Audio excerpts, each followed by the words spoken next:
இது நமக்கு பர்மியூடாவில் முதல் மாலை. ஒரு சின்ன வாக்கிங் போகலான்னு இருக்கும். This is our ship. We are on the 10th floor of this ship.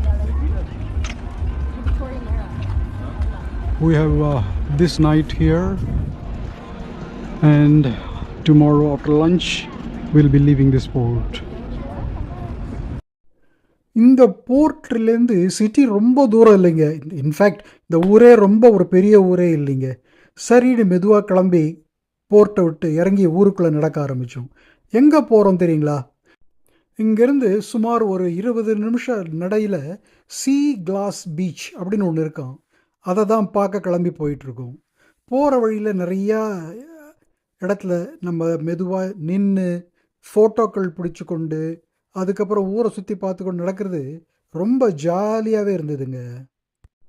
பீச்சை ஒட்டி அழகான புல்வெளிகள், அப்படியே அங்கே உட்கார்றதுக்கு பெஞ்சஸ், ரொம்ப கம்ஃபர்டபுளாக தான் இருந்ததுங்க.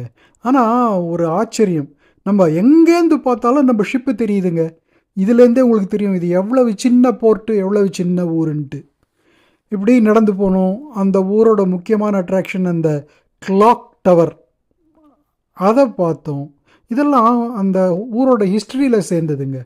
அதுக்கு பக்கத்துலேயே அந்த நங்கூரம்லாம் வச்ச மாதிரி ஒரு பெரிய சிற்பம் வச்சுருந்தாங்க. அதுவும் கொஞ்சம் என்ஜாயபிளாக தான் இருந்தது. சரி, இப்படியே நடந்து எங்கே போனோம் தெரியுங்களா? ஒரு காட்டுக்குள்ளே போகிற மாதிரியான ஒரு இடங்க. ஆமாங்க, அந்த சீ கிளாஸ் பீச்சுக்கு வந்து சேர்ந்துட்டோங்க. இந்த சீ கிளாஸ் பீச்சுன்னு ஒன்று நான் ஏதோ கோரல் கீரல் அதெல்லாம் இருக்குன்னு முதல்ல நினச்சேன். ஆனால் கொஞ்சம் நம்ம அதை பற்றி கூகுள் பண்ணி பார்த்தபோது ஒரு பயங்கரமான உண்மை தெரிஞ்சுதுங்க. உலகத்தில் எல்லா நாட்டிலையும் இப்படி தான் கடலை அசுத்தம் பண்ணுவாங்க போல இருக்குது.